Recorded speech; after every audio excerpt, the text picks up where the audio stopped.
Good evening, everyone. Myself Palav from the My Nursing Academy. Today I am presenting the health problems in India.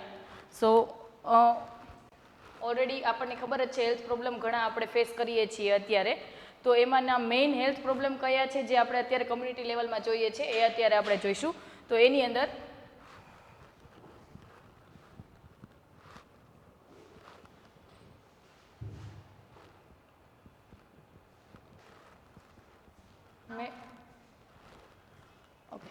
first of all we will see the introduction about the problem of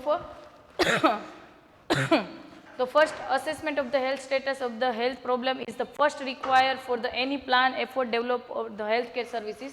So healthcare services માટે mainly તો assessment is most important.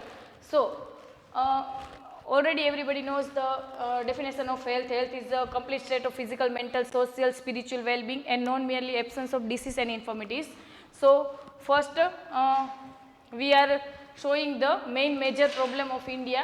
So main major problem India having a 5. First is the communicable disease problem. Already we know the which are the communicable disease we are facing in a country or a population. Second one is a nutritional problem. Third one is the environmental sanitation problem. Fourth one is a medical care problem, and fifth one is a population problem. First we will see the communicable disease problem. Already બહુ બધા communicable disease છે જે આપણે અત્યારે regular લાઈફમાં પણ face કરીએ છીએ. Example malaria, dengue, chikungunya, smallpox, TB, COVID-19, XYZ. So these are the communicable disease. First malaria, tuberculosis, diarrheal disease, ARI, leprosy, AIDS, filaria. These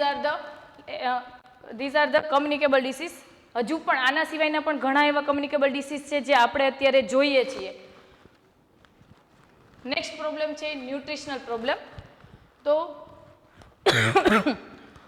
the specific nutritional problem in the country. અત્યારે આપણે જોઈએ છીએ હાલમાં સૌથી વધારે nutritional problem જોવા મળે છે PEM એટલે કે પ્રોટીન એનર્જી માલન્યુટ્રિશન. એના લીધે આપણે ઘણા એવા ડિસીઝ થાય છે જેમ કે ક્વાશિયોકોર્સ છે, મરાસમસ છે, આ બધા ડિસીઝ છે એ આપણને જોવા મળે છે due to the protein energy malnutrition. તો what is the meaning of protein energy malnutrition? It is the insufficient of the cold food gap. જો આપણને ફૂડ ગેપ જોવા મળતો હોય તો એના લીધે આપણને શું થાય છે, ઇનસફિશિયન્ટી ફૂડ આપણા બોડીની અંદર છે એન્ટર થાય છે જેના લીધે PEM જોવા મળે છે એટલે કે પ્રોટીન એનર્જી માલન્યુટ્રિશન જોવા મળે છે. અને મેજરલી આ પ્રોબ્લેમ છે એ બાળકોમાં જોવા મળે છે. તો એની અંદર જોવા જઈએ તો ન્યુટ્રિશનલ એનેમિયા જોવા મળે છે. Second one is the low birth weight એટલે એટ બર્થે બેબીનો વેઇટ છે એ બહુ ડાઉન જોવા મળે છે, 30% જેમ ડાઉન જોવા મળે છે. Next xerophthalmia, it is the nutritional blindness, જેમાં આપણને ન્યુટ્રિશનલ બ્લાઇન્ડનેસ જોવા મળે છે, જેમાં વિઝન પ્રોબ્લેમ પણ ઘણી વખત છે એ આપણે ફેસ કરીએ છીએ due to the vitamin A deficiency.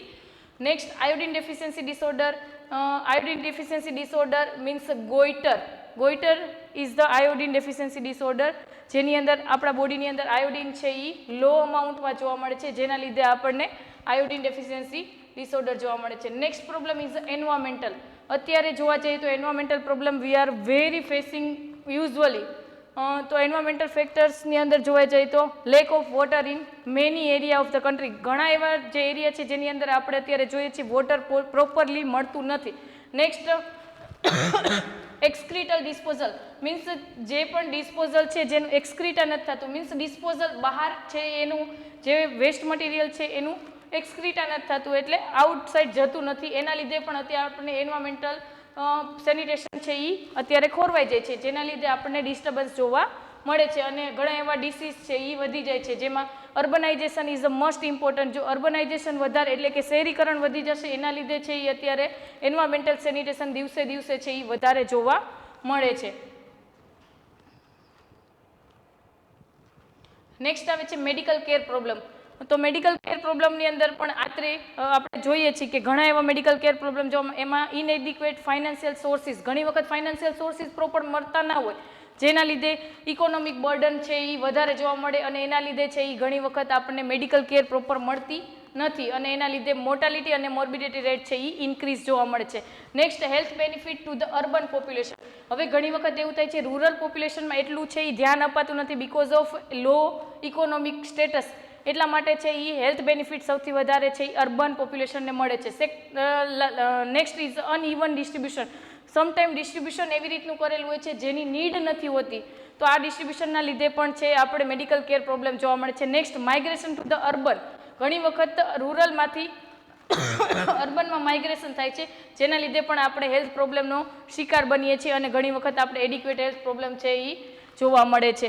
Next aggravated like overcrowding in the hospital. Sometimes છે હોસ્પિટલની અંદર ઓવરક્રાઉડિંગ એટલે પેશન્ટ વધી જાય છે, જેના લીધે આપણે ક્વોલિટી ઓફ કેર નથી મળતી અને એના લીધે આપણને ઘણા ડિસીઝ છે એ હોસ્પિટલ દ્વારા મળે છે, જેને આપણે હોસ્પિટલ અક્વાયર્ડ ઇન્ફેક્શન પણ કહીએ છીએ. ઘણી વખત ઇનએડિક્વેટ સ્ટાફિંગ. સમટાઈમ છે પેશન્ટ વધારે હોય અને સ્ટાફ રેશિયો ઓછો હોય, તો એના લીધે શું થાય છે, તો મેડિકલ કેર પ્રોપર નથી મળતી અને એના લીધે પણ આપણને મેડિકલ કેર પ્રોબ્લેમ છે એ ફેસ કરવું પડે. ઘણી વખત છે certain drugs and medicine. Sometimes છે ઘણી ડ્રગ્સ જ અવેલેબલ નથી હોતી કે જેના દ્વારા આપણે છે એ પેશન્ટને કેર આપી શકીએ, તો પણ એ પ્રોબ્લેમ પણ આપણે મેડિકલ કેર પ્રોબ્લેમના અંદર કાઉન્ટ કરીએ છીએ.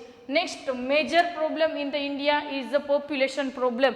તો અત્યારે પણ આપણે જોવા જઈએ તો ફેમિલી પ્લાનિંગ અવેરનેસ બધાને નથી અને એના લીધે અત્યારે આપણે પોપ્યુલેશન પ્રોબ્લેમ આજે પણ એટલું જ ફેસ કરી રહ્યા છીએ, જેની અંદર આપણે બધા જ આસ્પેક્ટ જોઈએ તો એની અંદર અનએમ્પ્લોયમેન્ટ જોવા મળે છે. જો પોપ્યુલેશન વધારે હોય તો અનએમ્પ્લોયમેન્ટ વધી જાય છે, એજ્યુકેશન લો મળે છે, હાઉસિંગ પ્રોબ્લેમ વધારે જોવા મળે છે, health care delivery system proper work નથી કરતી અને એન્વાયરમેન્ટલ સેનિટેશન પણ પ્રોપર મેન્ટેન થતું નથી. Thank you. હોપ તમને આ લેક્ચર વિશે ધ્યાન પડ્યું હશે. Next we will see other further.